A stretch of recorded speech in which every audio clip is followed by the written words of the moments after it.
one of the things that I always try and talk about with young athletes or young just interns or whoever, people that we have, and if I have the capacity to mentor them, one of the things like life you will get your ass kicked at some point, and it'll be the best thing that happens to you.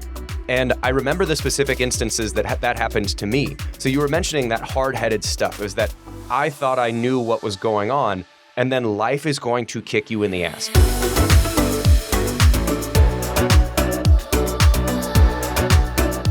Welcome to Fitter Every Day, the show where we break fitness into bite-sized bits to help make you fitter every day. We're joined today by a special guest. This is national champion wrestler Kyvan Gadsden. Kyvan and I were in school together at Iowa State for at least a few years, and wanted to get someone on who knows what it takes to actually get to the highest level of discipline in athletics. And I don't know if there's much higher than being a national champion in wrestling. So, Kyvan, thanks for popping in today. No, thanks for having me. No, and I think about our time at Iowa State. You know, you were the SAC president, so I was a young man coming up. You know, like what was that? I think 2012. See, yeah, 2012 and 13. 13, yeah, you were the SAC president. And so the Student Athlete Advisory Committee, right. Huge deal. Yes. Huge deal. It is important. And so then in 14-15, I was a co-president of SAC. Oh, cool. And then I was the chair of the Big 12 SAC. So like I learned a lot from you, just maybe not like verbally. We had a few different conversations and things like that, and just watching you carry things out in terms of your playing career and just being a all-around student athlete, but then just watching as you transition and things like that. You know, you learn a lot from high performers, and it's not always through their words. So I appreciate your example. Yeah, well, thank you. I mean, that was SAC was one of those things that I think for me, I got into it because a roommate of mine, Ryan Snaadt, was on SAC, and it was one of those things that I'm always a big proponent of doing something as opposed to talking about doing something. And that's what SAC is kind of for, is it's the kind of the outreach wing of student athletes. So it allows the athletes themselves, instead of a coach coming in and saying, hey, we're going to go volunteer at a food bank, it's the Student Athlete Advisory Committee, which then gets together and says, hey, what do we want to do? And then it allows you to actually put it together, because there is some decent amount of name recognition that you guys have, or that they had at a time. So then you can actually go do some stuff. So that was one of those things that like you can join SAC and you can actually do stuff. Yeah. You don't just have to sit there and wait. Action-based like leadership essentially, or serviceship, whatever you want to refer to it as, but you get to put words to action and actually do things that you know are making an impact. So yeah, some people might know this if they're like big wrestling fans. Like I know there's a few of the members at our Ankeny facility that huge wrestling fans. Their kids wrestled, they wrestled. But for those that aren't, you're like a legacy. You're a legacy wrestler. So your dad was a stud back in the day. And so was that a thing that you always knew that you wanted to do just growing up, or how did you get into wrestling and then to Iowa State? Well, it wasn't just my dad, my uncle as well. So like my uncle, Uncle Charlie was an All-American at Iowa State. So Charlie Gadsden. And then my dad was also a two-time All-American at Iowa State, as well as a conference champ. And my parents met at Iowa State. So growing up as a kid, I was born in Iowa City at the university hospitals, and growing up, going to Grantwood Elementary and being like in the midst of that town over out east was like crazy, because there wasn't a bunch of Cyclone representation. Uh-huh. And I even went to the Hawkeye Kids Club as a kid, and that was run at the time by Pablo Ubasa, who now has like a kids club down in the Des Moines area as well as the Iowa City area. But I knew for sure that I wanted to go wrestle at Iowa State, because at that time, Kale was coming through and Joe Heskett was there, and they were winning. You know, like Joe Heskett was, I think, a 3-time NCAA finalist. He was a 1-time champ. He just went into the Iowa State Hall of Fame, and Cale Sanderson was potentially the greatest wrestler to ever wrestle. Right? Yeah, you know, especially he's definitely the greatest folk style wrestler. 159-0 is unmatched. You know, and so with 4 national titles, so like that's what I saw, and I got to go to dual meets at Carver Hawkeye, and watch Iowa State win there. And so I was around it a good amount just because I think of my dad's letter winner ties. And so I, as a kid, was like, I want to do this. Like I want to go there and carry that out and see what that's going to be like. And when Cale left in 2009, it was just like, what just happened? Like it was just like, it was a shock to the system. Yeah. And so when you were in recruiting, so like that sort of happened to me, but I wasn't near the same legacy level. So I got recruited by one staff. That staff leaves. So I got recruited by the Chiswick staff. That staff bounces. And then you got to try and make a whole relationship with a new staff. Was that sort of how your recruiting process happened? Is that you were sort of in the recruiting process with Cale's staff, and then when he left, did you have to start a new set of relationships with that new group? Well, it was kind of weird because it was in 2009. It was like April 2009, and Cale leaves. I had just won my first state title in February of that year. And what year in high school was that? That was my junior year. Okay. Yep, junior year. So at that point, you could only be contacted after your junior year. Okay. So now they can get contacted as sophomores, maybe even freshmen sophomores, I believe. And so Cale leaves, and I'm like, all right, well, what's going to happen? They hire Kevin Jackson. And so that relationship was always there in terms of like my dad always had a relationship with Kevin. He also had a relationship with Cale. Because were your dad and or uncle on the team? Because Kevin Jackson was a Olympic gold medalist in '92, and so he wrestled at Iowa State before that. Mm-hmm. Were they on the same team together? No. So my dad and uncle were in the 70s. Okay. And Kevin Jackson was in the 80s. Okay. So I think a year, 87. Okay. 87 was his lone collegiate year at Iowa State, and he was NCAA runner-up that year. Okay. You get contacted. Cale bounces. You get contacted after your junior year by the Jackson staff. How does that? Did it take some like vision building for them to say like, hey, here's how we see you? Because like I would imagine you wanted to go to Iowa State just because you've always wanted to go to state. You'd seen what that looks like, but then they leave. Was there any consideration of not going to Iowa State in that kind of interim flux period, or was it always a thing that you just knew you were going to? I think I needed to see what was going to happen. But once I got to sit down with Coach Jackson, so he came on a visit in 2009 on my birthday. So July 9, 2009, I was 17. He came on an in-home visit with Chris Bono. And when he came on that visit, I think he talked to, it was my mom, my dad, and myself.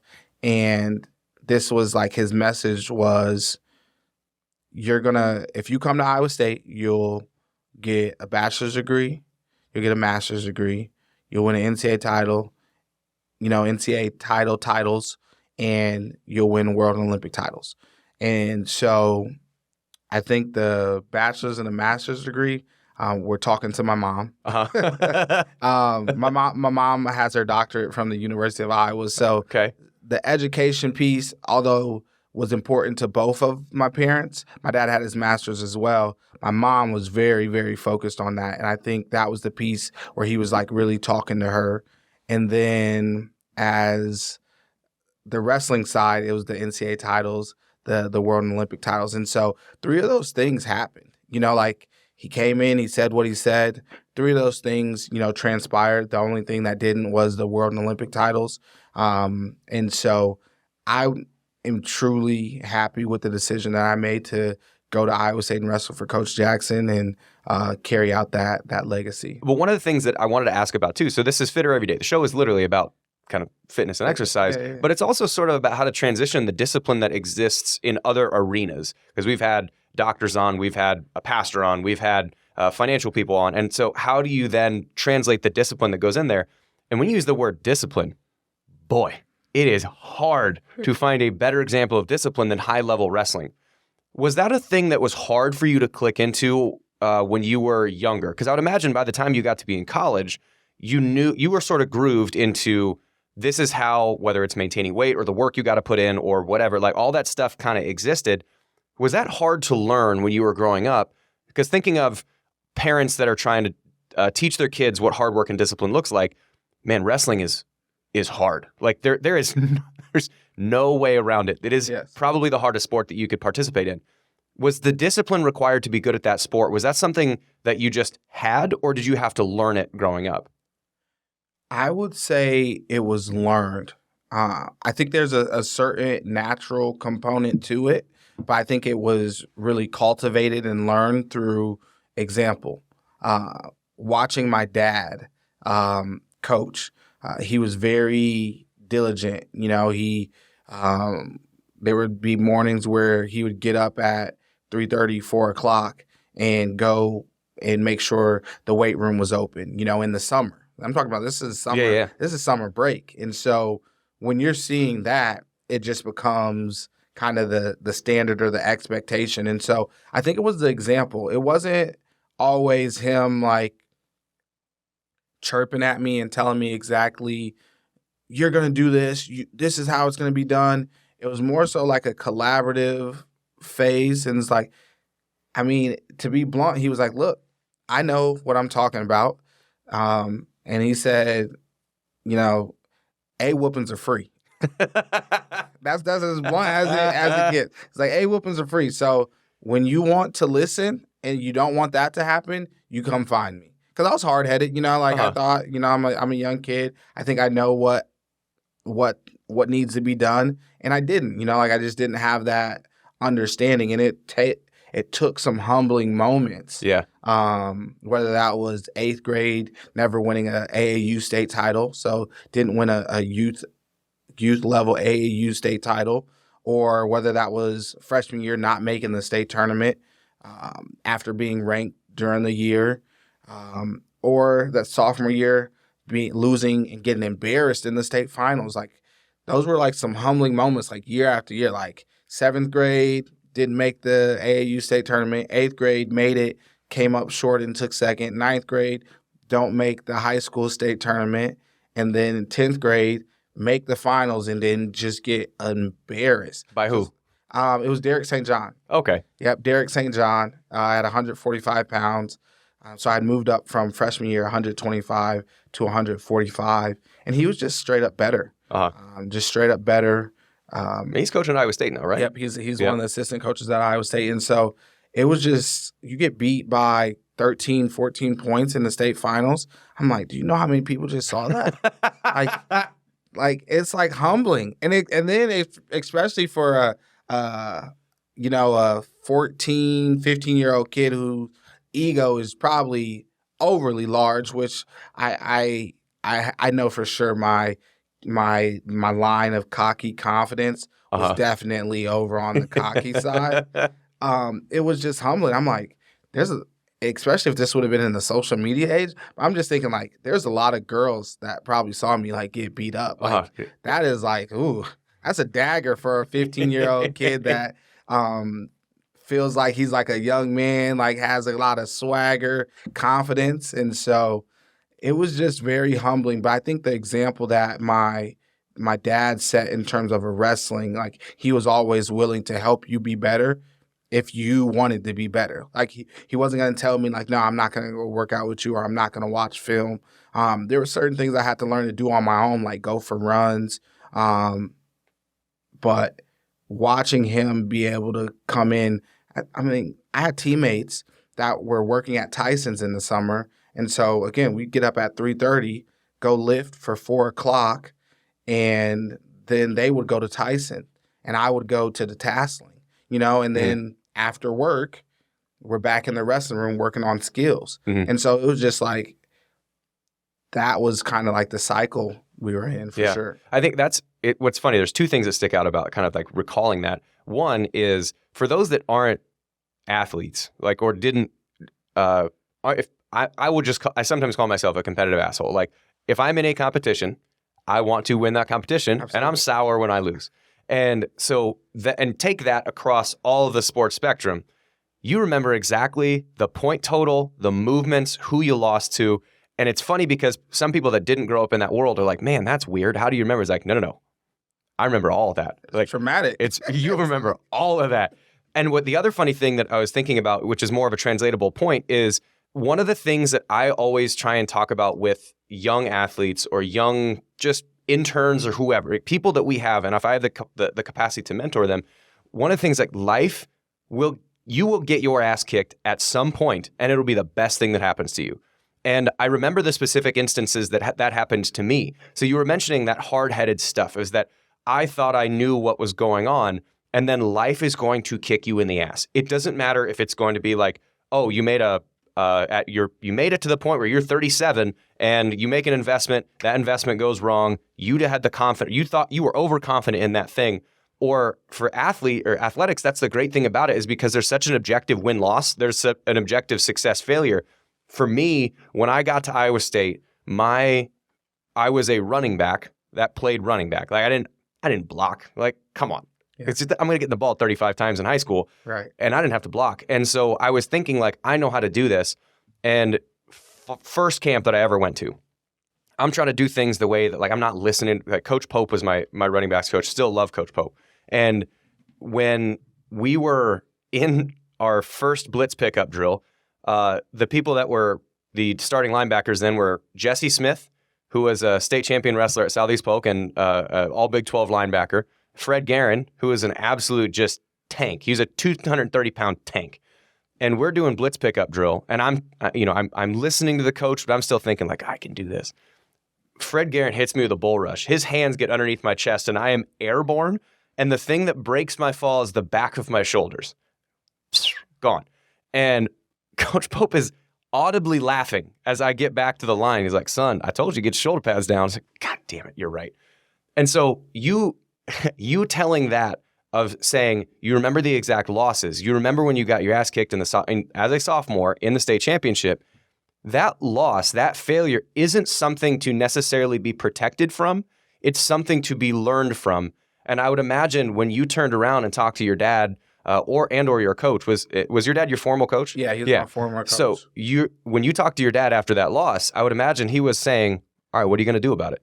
Right? Like, recounting that, what was the lesson that you gained from that after that loss? Well, right after. So I had promised myself, and it's weird because the mindset it's a beautiful, dangerous thing, right? And so going into the finals, I was pretty confident that I could score with a certain action, and that action was a high crotch. Mm-hmm. So it's like a post, you get to that leg, your head's on the outside, and you're trying to turn it. Derek at the time did an amazing job of always cutting the corner and locking in between your legs and kind of coming out on top of that position. So my dad comes to me before the state finals at the hotel, and he's like, hey, we're not going to shoot this attack on this person. I want you to go to your sweep single. I think that's the best attack. That'll give us the best opportunity to win. And I'm just like, yeah, whatever, bro. Like, I score on everybody with this. I'm going to do what I want, Like, I made the finals, And so I go out there 3 times in the first period, shoot the same attack. Each time get spinned around or run around, give up a go behind. So I'm down 6-2. By the time I decide that I'm going to make that in-match adjustment, this person's mojo is flowing. Mm-hmm. Right. And I had told myself before the match that I wasn't going to cry if I won or lost. Like, I wasn't here last year. And when I walked off that mat and it was like disappointment, embarrassment, all these feelings. And I was just like, I looked at my dad and I was like, I will do whatever you tell me to do from now on, as long as that never happens to me again. Like, I cannot feel like this. And he was like, all right, let's get to work. And that next month, we had a national tournament up at the Unidome in Cedar Falls. I had never won a high-level national tournament. And so moved up to 152 pounds, won that, which was the first time that I got to win. And it was like things started to pick up because I was now naturally, I had a certain level of gift. And I always worked hard. Like, I worked hard. But my ability to receive criticism constructively, to listen and be coachable, wasn't at the level of a high-level elite athlete yet. And so it was like those humbling moments right after that last state finals loss that it was like, I'll do what you tell me to do as long as I don't have to feel like that. And I never felt like that again while he was coaching me. And I think that was just because of that, collaboration and just those humbling moments. Yeah, and that's, if you're an athlete listening to this, like that is just absolute gold. If you just rewind that and listen to it again, because there's a difference between working hard. Like everybody's always, hey, rise and grind. I'm, putting that work in. Mm-hmm. Great. No days off, right? Like, yeah. Congratulations. Awesome. Everybody else is doing the same thing. But if your brain is such that you think the only way to do something is to just continually work harder and harder and harder at that. An expression I've used to try and communicate that point is you can work hard without working smart. And if there's a screw that's sitting out, you got a wood wall, and there's a screw that's sitting out of the wood wall, you can take a hammer to it as much as you possibly want, just swing it, and just spend a day and a half trying to pound that screw in with a hammer until you're wise enough to take the advice of the carpenter next to you and saying, hey, here you go, here's a drill. Is it true? Use the right thing, dum-dum. And so until you're able to receive that advice and put your own ego aside, saying like, oh, I'm working hard, why is this not working? Probably because you're not doing the right thing. Yeah. And so that kind of collaboration that you were saying with your dad is just like being able to receive coaching. That is a huge skill. And the more receptive you are, the more it just like supercharges your ability to get better. So let's fast forward from high school into college. Did you have any of those moments in college of kind of getting checked and like, welcome to the next step or welcome to the next level? Or did you come in with that same mindset of, all right, let me learn from all these mistakes and not necessarily count them as losses? Ooh. I think early on, like I was doing really well when I got to college. I mean, my first practice was, so I was coming in off an injury. So I had tore my labrum in my shoulder. So got that fixed. Dr. Wolf in Iowa City did that. And then coming in, I was coming in compromised, right? So I think the better thing in my mind would have been to take a gray shirt year, just get yourself healthy without the stress, pressure of academics, all these other things. Just get yourself healthy, kind of take a year to grow, mature, and you're going to be fine. But we came straight in, and my first live wrestling practice was with John Reeder. Now, you were at school with John, and John was a 3-time All-American. He was an NCAA champ in 2011. So I'm coming in the summer of 2010, and that year I watched John win in 2011 in March. And so my first live practice was with John Reeder. And, oh my goodness. Welcome to the show, son. Like, I was 2 weight classes bigger. So no, I was a 184 pounder. So at that time, I only had 2 tournaments at 184. But I'm like, oh, I can wrestle with this dude. You know what I mean? Like, I'm just coming, again, mindset, like, I'm ready. I'm here, you know? Mm-hmm. And my dad had always told me, he was like, hey, it might take an adjustment for you to get used to college a little bit. But you're like, nah, I got this. Yeah, like, I'm like, yeah, man. Whatever. Yeah, sit down. I got this. And so it's a 45-minute grind match, which a grind match is just 45 minutes straight live wrestling. Which, and I'm going to pause that story there. If you've never done this, don't. It is one of the hardest things. Imagine if, for those that are exercise nuts, that, you know, whether you're a CrossFitter, all right, we're going to put a bar on your back. It's going to be 135 pounds. And I'm going to have you hold half a quarter squat, just a quarter squat for 45 straight minutes. That's basically what a grind match feels like. So anyway. Yeah. Or that bar is laying on you and cross-facing you with the leg in and trying to rip your face off and put you on your back, right? Like the squat is part of it, but then the other part is this person is trying to turn you, put you on your back. And I left that practice like, because John went, I think 38-0 that year, won NCAAs. Might have been taken down once in that season. And I'm like, I called my dad. I'm like, yo, like, I don't know if this is for me. I just went 45 minutes and didn't score. And it was like, he was real calm. And he was like, hey, you know, like, those things happen. Like, it'll be all right.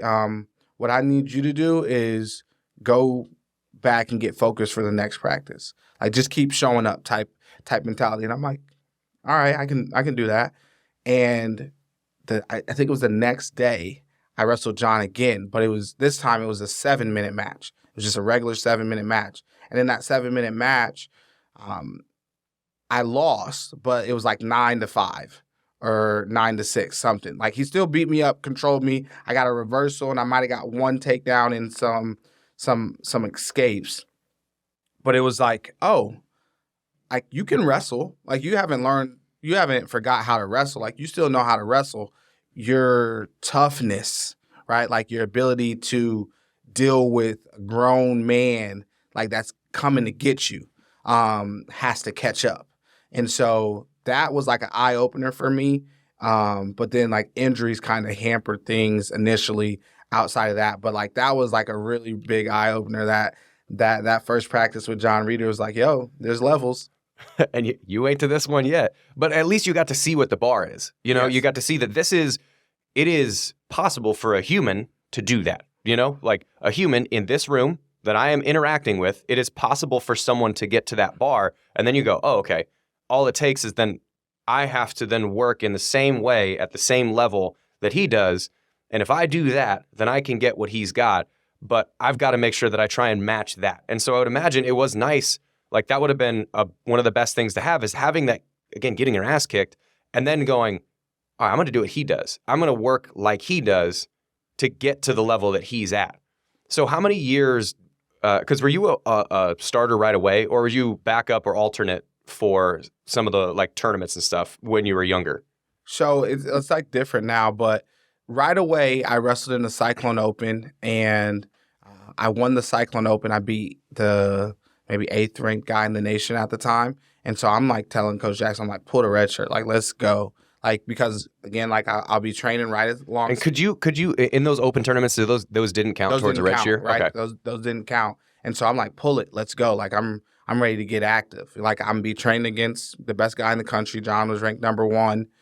So like me getting beat up in practice is gonna make it look like whatever is happening out here is essentially easy because nobody's wrestling like this at that weight, you know? And so it was just like, let's go. But my body was not holding up. The shoulder started aggravating again. I fractured my wrist. And so we basically just put myself on hold going into the spring of 11 just to get ready for like some freestyle stuff. And then I tore my other shoulder doing the freestyle stuff. So my first, from 2010 to 2012 was like brutal for me as a young man in terms of not being able to see myself develop the craft that I had worked so hard at. And it was just like, it felt like something that was out of my control. Mm-hmm. So like, I really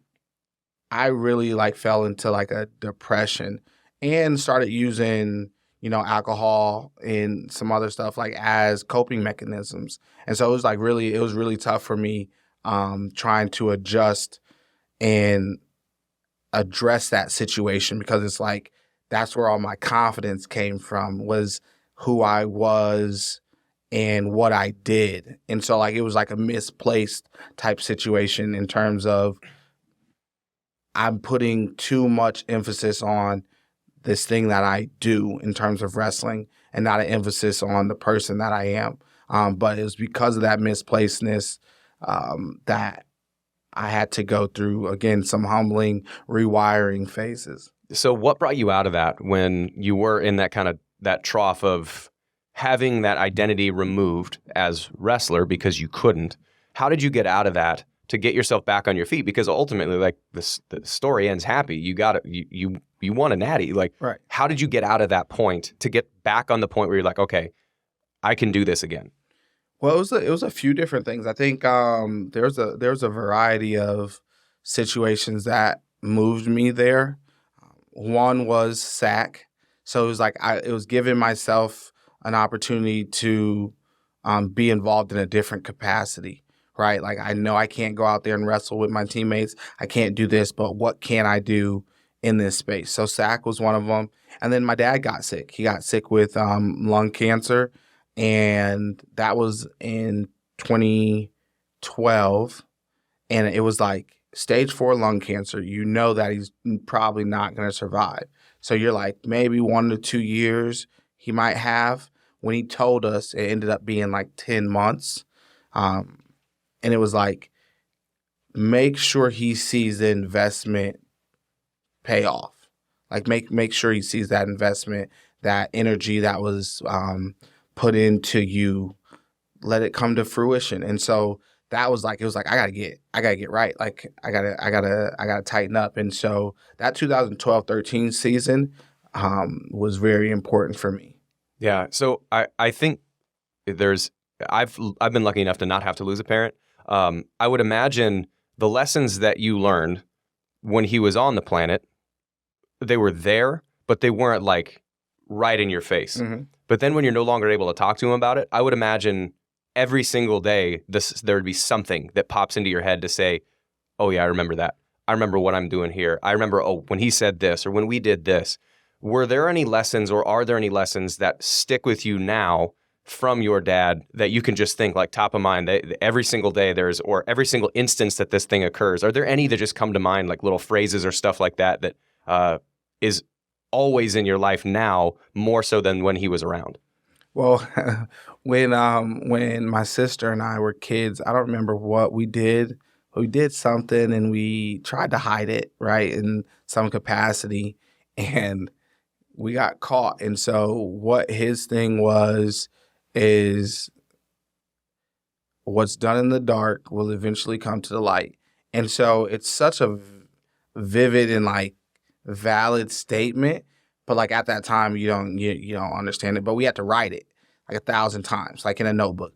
What's done in the dark will eventually come to light. What's done in the dark will eventually come to light. And like that's so true for negative things, but it's also very true for positive things. Like what you do away in preparation, like it'll show itself. Like if you prepare properly, if your nutrition's on point, if your mindset's on point, your spirituality, all those things, if it's on point, that preparation will be shown.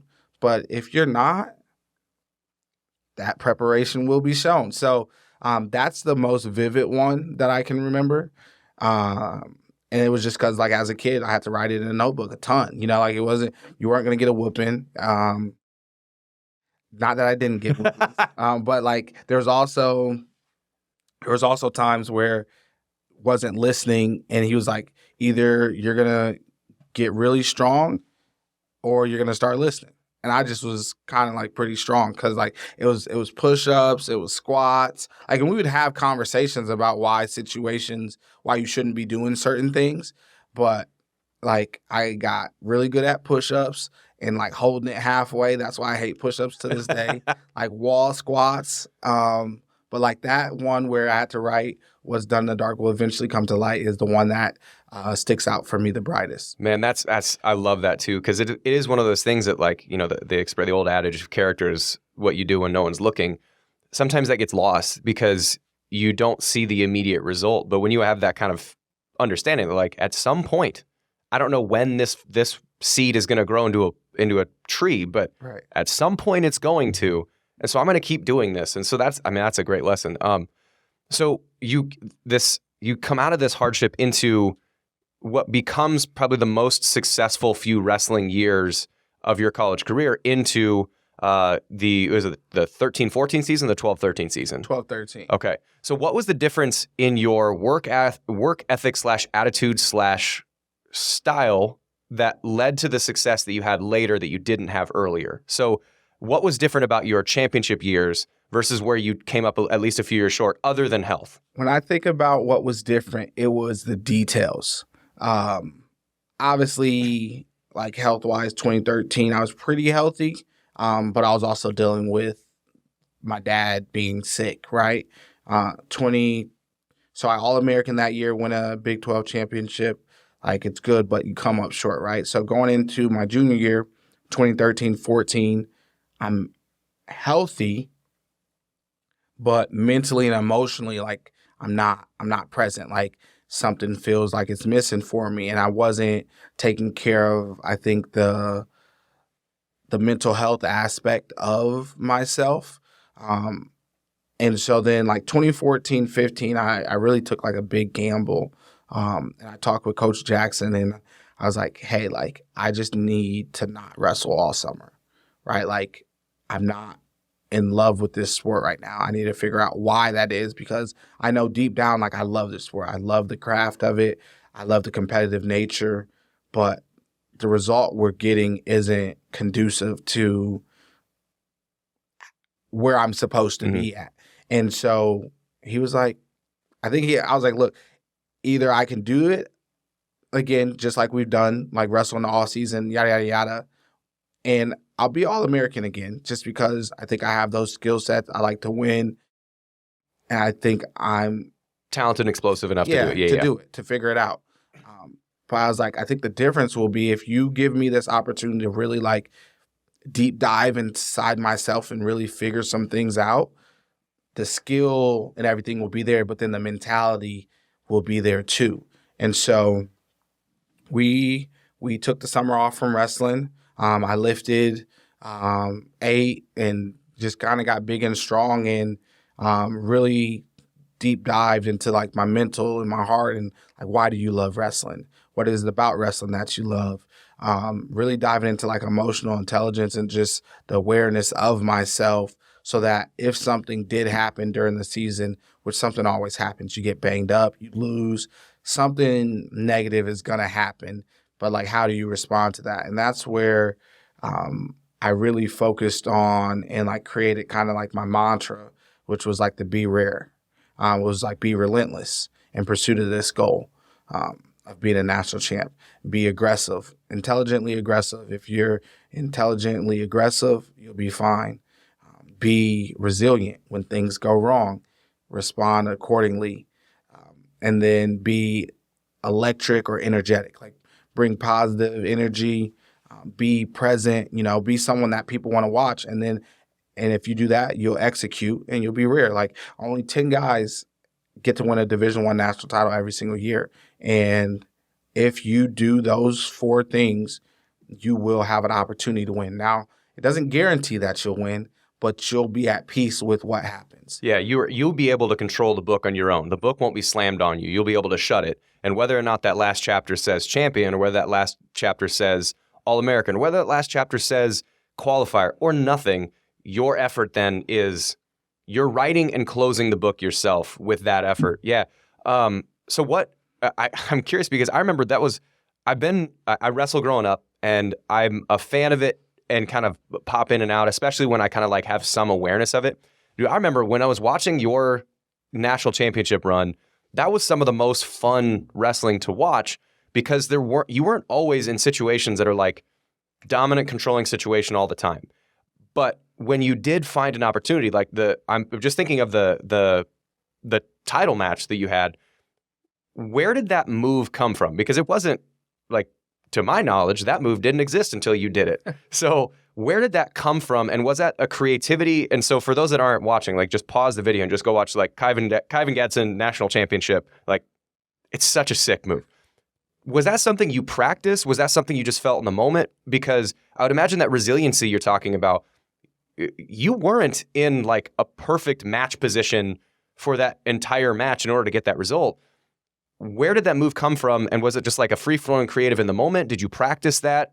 Did Coach Jackson allow you to have that freedom to do it? Like, where did that come from, the ability and confidence to take a brand new move into the national championship match against a guy who he was a returning national title, wasn't he? No. Okay. So he had won the junior world championships the year before. Okay, so that's what it was. He was quality. He had spent the year out at the old Olympic Training Center the year before in the accelerated athlete program there. So he wasn't a national champ, but he was a very, very high caliber. So where did that freedom and comfort come from? And where did that move come from? Yeah. Well, Coach Jackson brought that to us, and it's called a Polish. Okay. Initially, it's called a Polish. I renamed it and tried to make it to Gadsden. But like he showed that to us, and it was just like, I was like, oh, this is kind of unique. This is a situation that actually shows up pretty often. So I'd hit it probably 10 times during the season, like at random different times, and had pinned a guy at the NCAA tournament with it. So it was on film, but I knew had a very like real confidence that this position was going to show up. So like if you go back and watch the match, like I'm trying to get to the 2-on-1 often. Like I'm posting, hitting, checking, doing 2-on-1s and kind of letting the wrist go off the 2-on-1 so that person comes into the underhook. And so I was talking to another teammate of mine, Jerome Ward and Nate Carr. Nate Carr's Jr. is the head coach now at Davidson down in North Carolina. And he was like, do you know like what your plan is for the finals? I was like, oh, we're gonna pin him. We're gonna pin him, Like, and it was just like the one match that we had wrestled before then was a 3-2 match, and we wrestled that at the Cliff Keen, Las Vegas, which is like early December. So like a month in the season. And we wrestled, I beat him 3-2, but we got into some of those positions, and he got really confident in those positions. And so like that data or feedback from then let me know that if we ever wrestled again, this was something that I could use. And he's going to try and get to those positions because he felt confident in those positions in the previous match. Yeah. And so like when he takes his shot and I pull him up off that shot and he comes straight into an underhook. In wrestling, we're taught that a underhook is a dominant position. And if done right, it really is. And so he comes off that leg, but I'm controlling his other arm.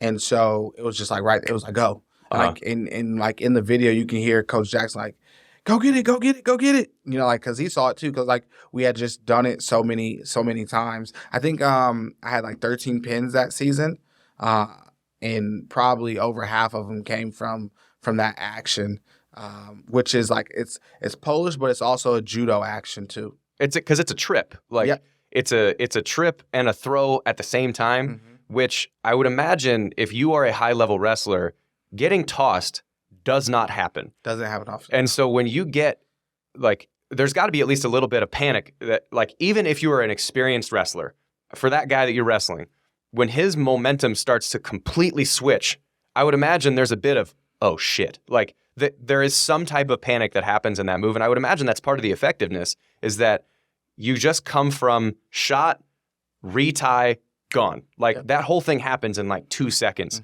So, yeah, I can imagine being the guy on the other side of that being like, where did this come from? Yeah. Okay, so also that ice cream comment, A+, man. A+. I appreciate that. That was it was really about the interviewer asked me, he was like, so, how does it feel? And I'm like, oh man, like it feels good, like my mom, my dad, everyone, like we've worked for this. There's been a lot of energy, effort, sacrifice, investment put into having this opportunity, and for it to carry out was like amazing, right? Like just overjoyed, ecstatic.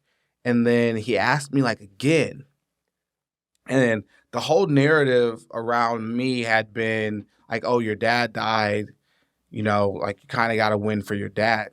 And my junior year, I tried. My sophomore year, I tried. And it was just too much. Like, I had never wrestled for him.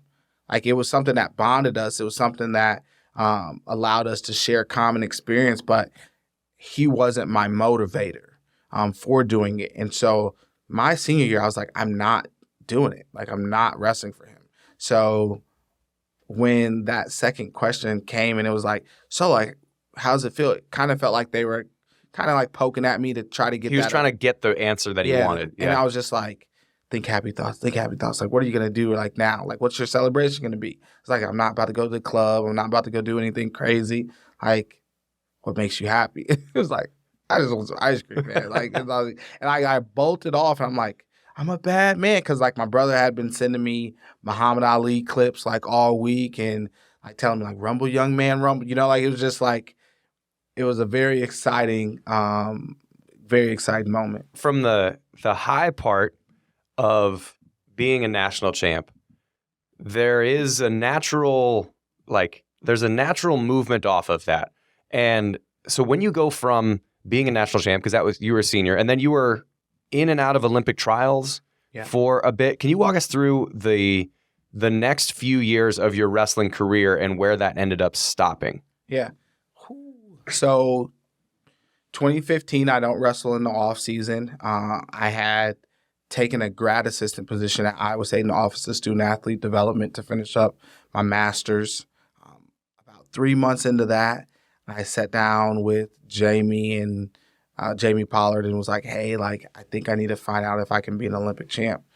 And so like July of 2015, I started like training and picking things back up. At that point, the guy that I beat in the NCAA finals, Kyle Snyder, had just made the world team. So he came off of heartbreak to make the world team. And then in August of that year, or September, he wins the world championships in Las Vegas. So he's the best guy in the world now. And I'm like, well, you beat that dude. I can do this. I can do this, you know? So like all those things were like, oh, like you can be that guy like as well. Like, and that was always the childhood dream, but the pain from losing my father, all those things, I felt like I needed some time away. And so I took that time away, came back in 15, wrestled in November of 15, got beat up in my first tournament. Then December of 15, I wrestled at the Olympic Trials qualifier. I take third there, was doing well, like starting to find my swagger, you know, confidence again. And is this in freestyle? Yeah, this is freestyle. Yeah. And then Olympic Trials in 2016, I get beat by Jake Varner in the semifinals of that. He was a returning gold medalist. And then Olympic gold medalist in 2012. So I lose to him in the semifinals of the Olympic Trials. And then the next year, 2017, I wrestle Kyle Snyder in the World Team Trials Finals. I lose to him in 2 straight matches. So he makes the team. He also won the Olympics. So 15, 16, 17, he beats me off the team in 17, wins his 3rd straight world or Olympic title. 18, it comes down to us again. He beats me in 2 straight, goes and takes silver at the World Championships. 19, me and him again, left to make the United States World Team. He beats me again in 2 straight, and I'm just like in shock, like, because I feel like I'm doing everything that I need to be doing to put myself in position. So he beats me again in 19, those 2 straight. So I was a world team alternate for those 3 years, 17, 18, 19. And then going into 2020, made some adjustments or corrections that I felt like were going to be, you know, necessary to overcome the hurdle. And then, boom, pandemic hits.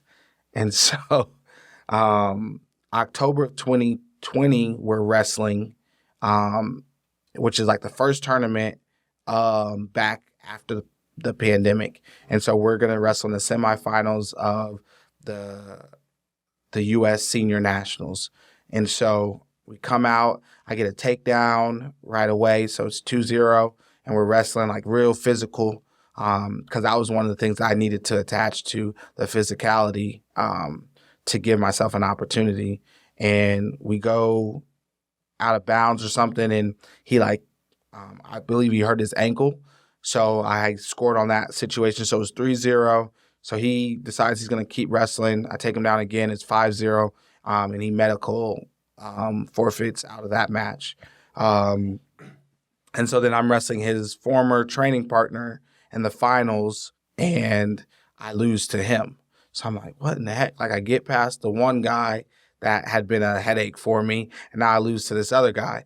So I get reached out to about that match and like, hey, we got another opportunity for you to wrestle this guy.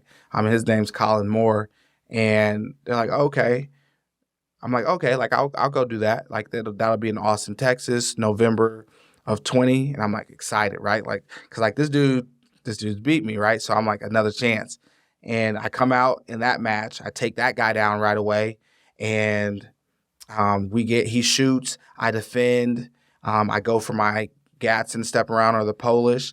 And I just feel this hot, like, flash come across, like, the right inside of my groin, lower abdomen. And I just, like, like, yelling, like, oh, my gosh, like, something bad just happened. And so in that situation, I tore my groin off the bone. Ooh. 4 months before Olympic trials. The Olympic trials are going to be in April, early April of 2021 because of the pandemic. And I'm like, it's over.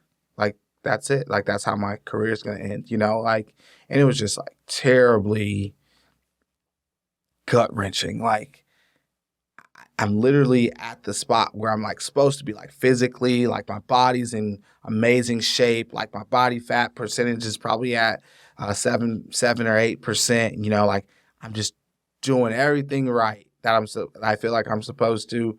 And now like an injury just kind of like snatches your dream right from in front of your face.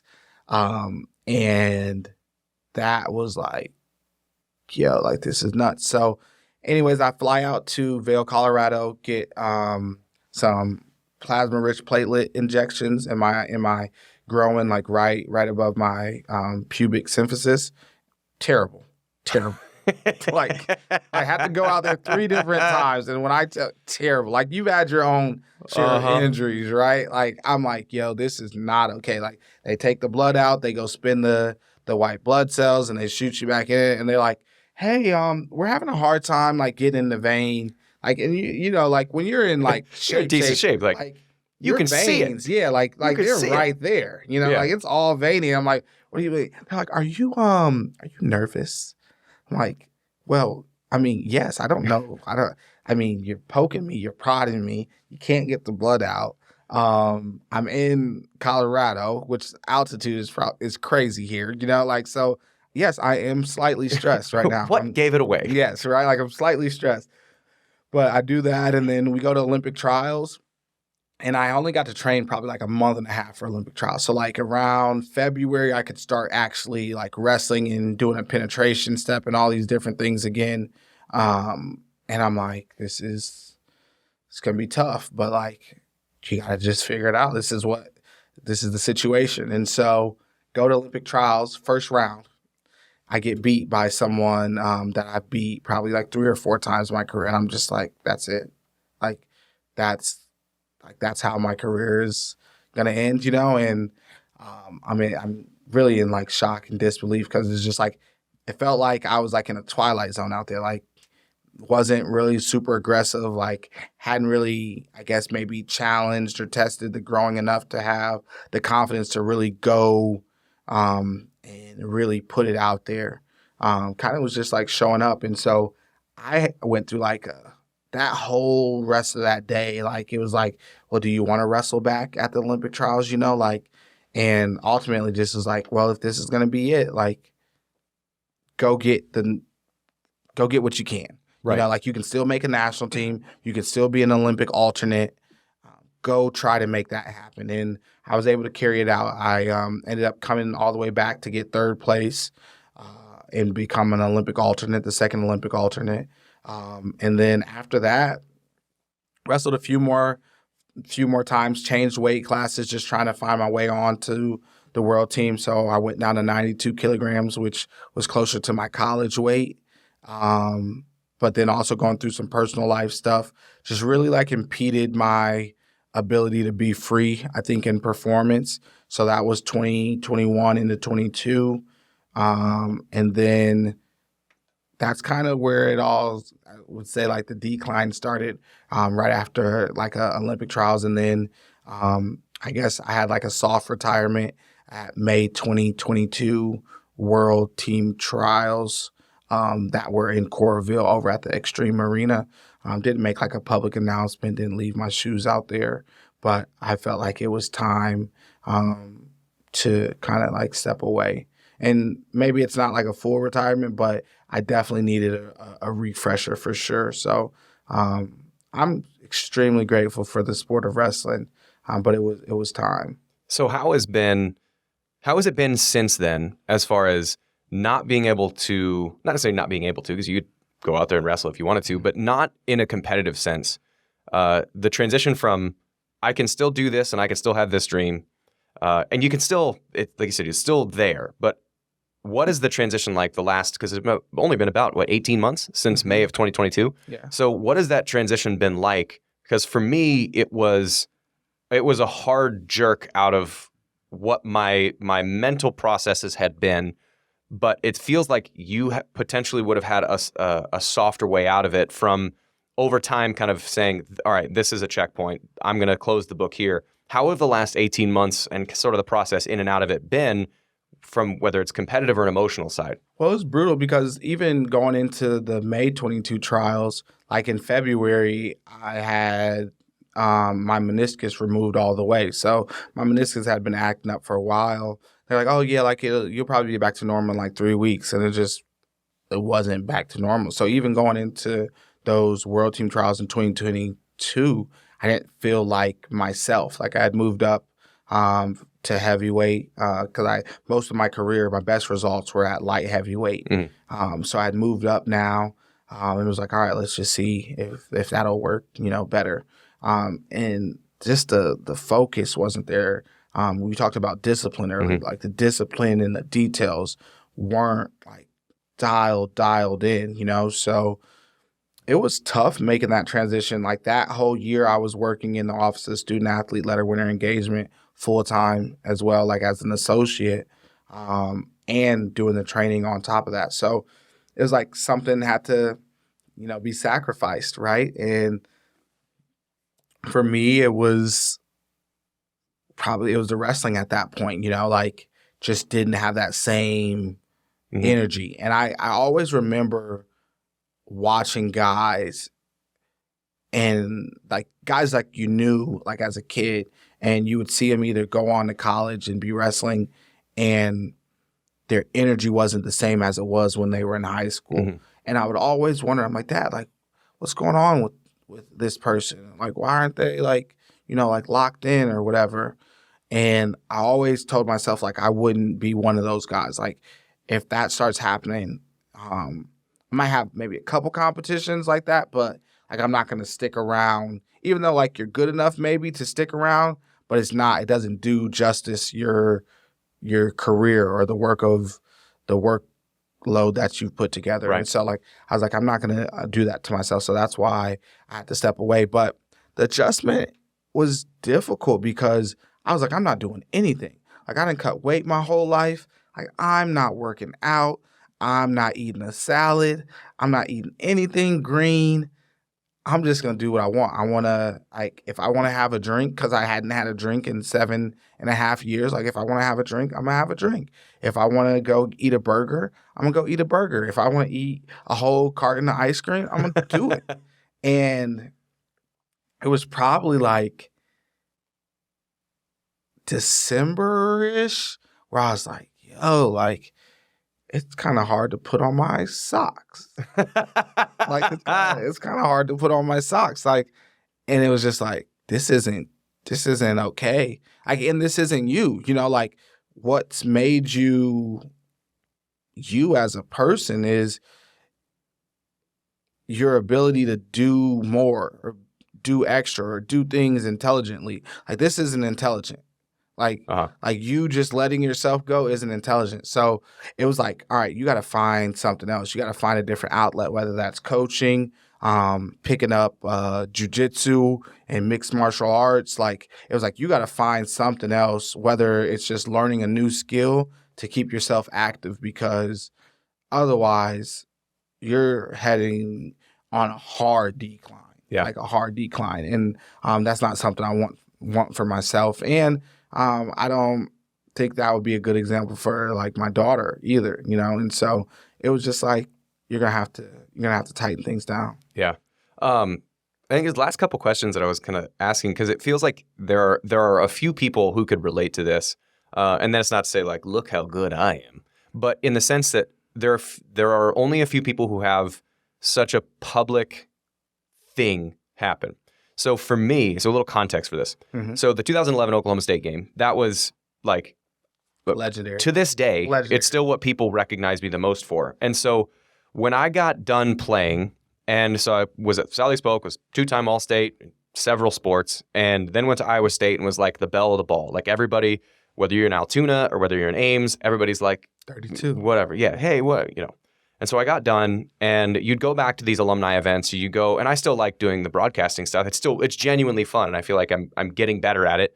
And so when I would do that, and you'd walk by, and someone would say like, "Oh, that Oklahoma State man, I was there," or whatever. And in my head, for a while, like a good few years after I was done, I was almost resentful of that because I was like, I was there for 5 years. I did other stuff. I'm a person who does other things. And so I was almost resentful of that for a little bit. But my relationship to that kind of thought process, it switched when I was, when you're interacting with people and you realize that like the association that person has with you, even if it's from only one moment, is a positive one. And not many people can have that opportunity. So initially, I was resentful of that thing that I did more than that. You only know me from that thing, so I was almost resentful of that thing. Yes. But now with space, I'm really appreciative of the opportunity to have that happen. I don't know if your relationship with that national title and that ice cream comment, because that's where if you're a casual wrestling fan, they only know you from that. They don't know the Olympic trial stuff. They don't know the high school stuff. Is your relationship to that moment and that thing, has it always been healthy, or was it a thing that you kind of had like I did, where it was like you had to come to grips with the fact that people are going to boil you down to that moment and that moment only, and you got to understand that? Like, has that been a thing that is just me, or is that something that you had as well? No, I think I still revisit it, because even like after the ice cream comment, like, so going into right after Olympic trials, I was like, all right, I'm going to make the team. I'm going to, move forward. I have like my own ice cream now, Championship Kivendell at the ISU Creamery. Pick up yours today. And so it was honestly wild, like how many people just like, yo, have you gotten your ice cream yet? And I'm just like, yo, like we're like 8 years deep, like we're 8 years deep.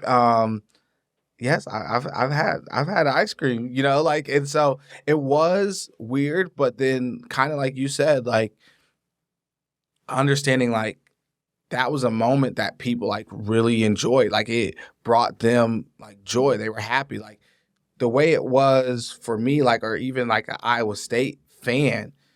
Men's basketball lost that weekend to UAB. Ooh, right? That was a bad weekend.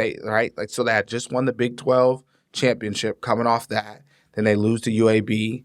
The women's team lost. So at that point, wrestling is your opportunity, right, to have something to celebrate, right?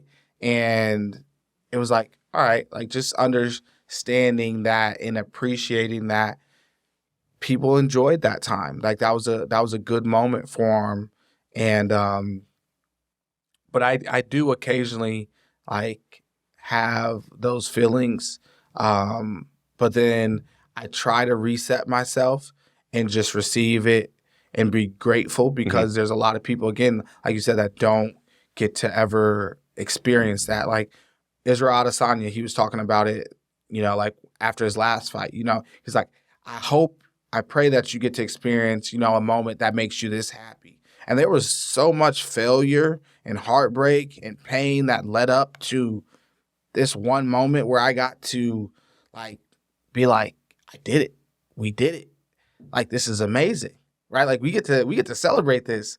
And it's like, we have those moments like consistently, whether it's, you're a parent and you're raising your kid and they're getting in trouble, or they're deemed this or that, and then you get to watch them grow into their person, and they have one of those moments. Like coaches, coaches have a tough job. Teachers have a tough job, because over like half the time it's failure.